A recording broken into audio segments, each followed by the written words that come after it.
ഓം ഹരിഃ ഓം ശ്രീ ഗുരുഭ്യോ നമഃ. ഹരിഃ ഓം. 18-ാം ദശകത്തിൽ 8 മുതൽ 10 വരെയുള്ള ശ്ലോകങ്ങൾ നോക്കാം. ദേവേന്ദ്രം മുഹുരിതി വാജിനം ഹരന്തം. ദേവേന്ദ്രം മുഹുരിതി വാജിനം ഹരന്തം വന്നൗ തം മുനിവരമണ്ഡലേ ജുഹൂഷൗ.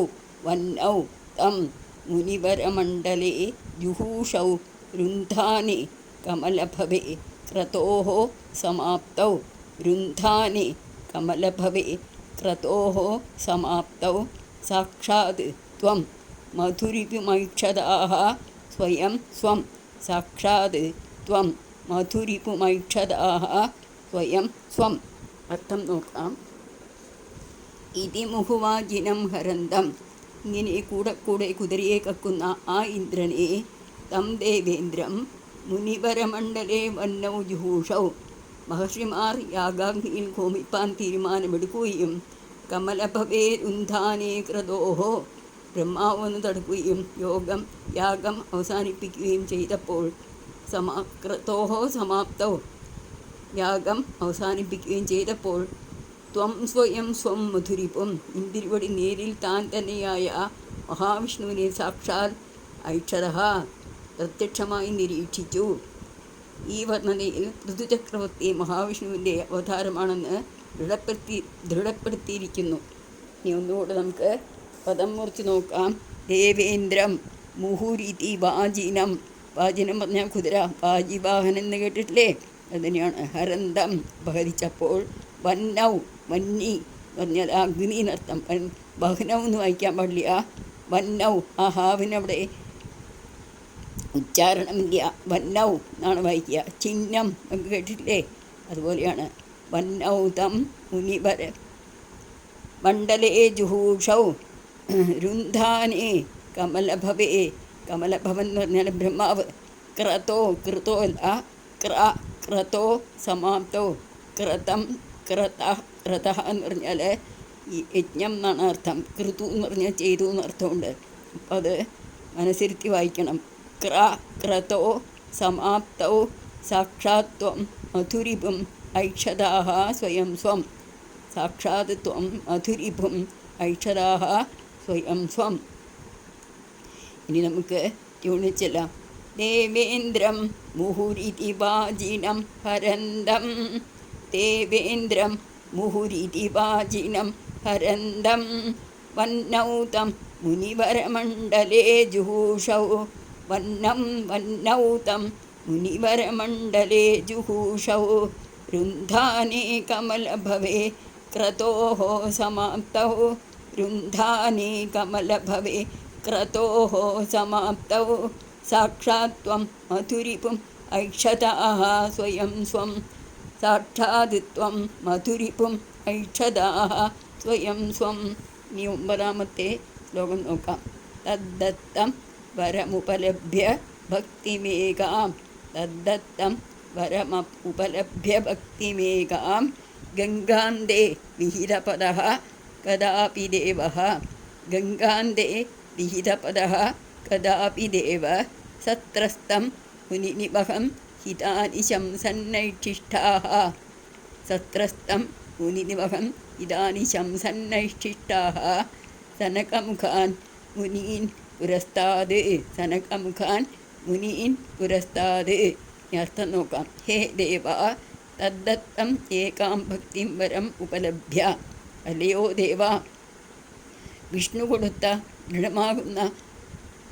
ദൃഢഭക്തിയാകുന്ന വരം കിട്ടിയിട്ട്, ഉപലഭ്യ കിട്ടിയിട്ട്, കഥാപി ഗംഗാന്തേ വിഹിതപദം പദാത്വം ഒരിക്കൽ ഗംഗാതീരത്തിൽ ഇരുപ്പുറപ്പിച്ച അവിടുന്ന് സത്രസ്തം മുനിനിവഹം സത്രത്തിൽ വന്നിരിക്കുന്ന മുനിമാർക്ക് ഹിതാനി ശംസൻ ധർമ്മോപദേശം ചെയ്യുന്ന സമയം പുരസ്താത് സനകമുഖാൻ തൻ്റെ മുമ്പിൽ സനകാദികളായ മുനീൻ ഐക്ഷിഷ്ട ദിവ്യമുനികളെ കാണുവാനിടയായി. ഇനി ഇതെങ്ങനെ പദം കുറിക്കാം, ഇങ്ങനെ ട്യൂണിച്ചെല്ലാം എന്ന് നോക്കാം.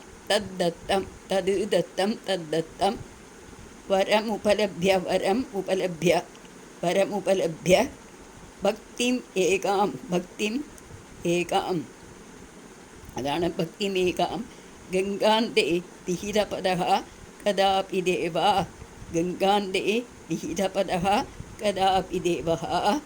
ദേവ ദേവഃ കേട്ടോ.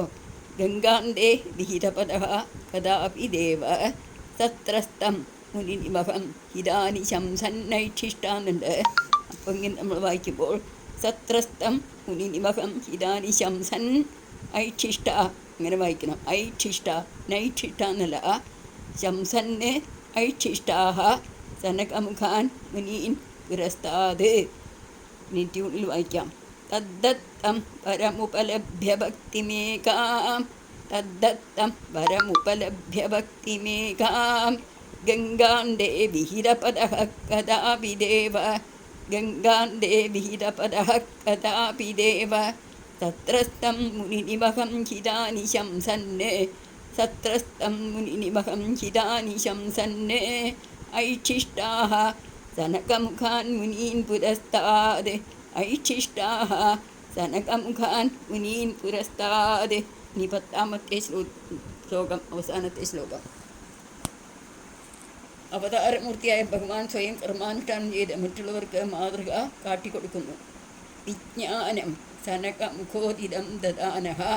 വിജ്ഞാനം സനകമുഖോദിതം ദദാനഃ സ്വാത്മാനം സ്വയം അഗമോ വനാന്തസേവി. സ്വാത്മാനം സ്വയം അഗമോ വനാന്തസേവി തത്താദൃക് പൃഥുവപുരീശ സത്വരം മേ. തത്താദൃക് പൃഥുവപുരീശ സത്വരം മേ. രോഗൗഖം പ്രശമയ വാതഗേഹവാസിൻ. രോഗൗഖം പ്രശമയ വാതഗേഹവാസിൻ. അർത്ഥം നോക്കാം. സനകമുഖോദിതം വിജ്ഞാനം ദദാനഃ. സനകാദികൾ ഉപദേശിച്ച ജ്ഞാനം ഗ്രഹിച്ചുകൊണ്ട് അനാന്തസേവിത്വം സ്വയം സ്വാത്മാനം അഗമഃ. തപോ വനവാസിയായി ഇന്ദ്രിവിടുത്തന്നെ തന്നെത്താൻ സ്വസ്വരൂപത്തെ പ്രാപിച്ചു. ഹേ വാതഗേഹവാസിൻ, അല്ലയോ ഗുരുവായൂരപ്പനായ സർവേശ്വര ഈശ, തത്താദൃക് ഋതുവപുഹൂത്വം, അപ്രകാരമെല്ലാം ഋതുവായി അവതരിച്ച ധർമാനുഷ്ഠാനത്തിന് മാതൃക കാട്ടിയ അവിടുന്ന് നേരോഗൗഖം സത്വരം പ്രശമയ, എൻ്റെ രോഗമാസകലം വേഗത്തിൽ മാറ്റിത്തരയണേ എന്ന് പ്രാർത്ഥിക്കുകയാണ് ഭട്ടതിരിപ്പാട്. അപ്പോൾ ഭഗവാൻ ജനകാദി മഹർഷിയുടെ ജ്ഞാനമൊക്കെ ഗ്രഹിച്ചു. ഋതു അവതാരം എന്ന് പറയുന്നത് ചെറിയ അംശാവതാരം, മുഴുവനായിട്ടല്ല, എങ്കിലും ലോകത്തെ പഠിപ്പിക്കാൻ വേണ്ടിയിട്ടാണ് ഈ അവതാരം. അപ്പോൾ ഭഗവാൻ എന്നിട്ട് വനവാസിയായി തപസ്സിന് പോയി അവിടെ സ്വസ്വരൂപത്തെ പ്രാപിച്ചു. ഭഗവാൻ തന്നെയായ ആ സ്വരൂപ വിഷ്ണുവിലേക്ക് തൻ്റെ തേജസ്സിനെ കലർത്തി കൊടുത്തു. അങ്ങനെയുള്ള ഗുരുവായൂരപ്പനായ സർവേശ്വര വാതഗേഹവാസിൻ ഈശ എന്ന് പറയുന്നുണ്ട്. അവിടെ ഭഗവാനെ അങ്ങ് തന്നെയാണതോ സർവേശ്വരൻ ഋതുവായി അവതരിച്ചു. ദത്താദൃക് പ്രകാരം ഋതുവായി ബഹു പറഞ്ഞ ശരീരം, ഋതുശരീരം ഋതുവായി അവതരിച്ച ഭഗവാനെ അങ്ങ് എൻ്റെ രോഗമാസകലം വളരെ വേഗത്തിൽ മാറ്റിത്തരണേ എന്ന് വളരെയധികം വിനീതനായിട്ട് ദയനീയമായിട്ട് ഭഗവാനോട് പ്രാർത്ഥിക്കുകയാണ്. ഈ ഭാവത്തിൽ നമുക്കും പ്രാർത്ഥിക്കാം. ഗുരുവായൂരപ്പനോട്, മഹാപ്രഭുവായ ഗുരുവായൂരപ്പ, ഋതുമൂർത്തിയായി അങ്ങ് അവതരിച്ചില്ലേ, അവിടുത്തെ പാതാരവിന്ദങ്ങളിൽ വീണ്ടും വീണ്ടും വീണ്ടും വീണ്ടും വീണ്ടും നമസ്കരിക്കുകയാണ് ഞങ്ങളും. ഈ നമസ്കരിക്കുന്ന ദീനരായ ഞങ്ങളെ, പാപങ്ങളായ ഞങ്ങളെ അവിടുന്ന് തൃക്കൺ പാർക്കണം. ഞങ്ങളുടെ എല്ലാവിധത്തിലുള്ള രോഗങ്ങളെയും മാറ്റിത്തരണേ ഗുരുവായൂരപ്പ, ഘട്ടതകളെയും മാറ്റിത്തരണേ, ദൈന്യത്തെ, ദീനതയെ, എല്ലാറ്റിനെയും മാറ്റിത്തരണേ ഗുരുവായൂരപ്പ. പരിശുദ്ധ ഹൃദയരാക്കിയിട്ട് അവിടുത്തെ പാതാരവിന്ദങ്ങളിൽ ഭക്തി ഉണ്ടാക്കി തരണേ എന്ന് പ്രാർത്ഥിക്കാം. എപ്രകാരം ഭട്ടതിരിപ്പാട് ഉണ്ണിക്കണ്ണൻ്റെ തൃപ്പാദങ്ങളിൽ ഈ ദശകങ്ങൾ സമർപ്പിച്ചുവോ, അതേ ഭാവനയോടുകൂടി നമുക്കും ആ ഉണ്ണിക്കണ്ണൻ്റെ തൃപ്പാദങ്ങളിൽ നാരായണീയമാകുന്ന ഈ നവനീതത്തെ, പുതുവെണ്ണയെ സമർപ്പിക്കാം.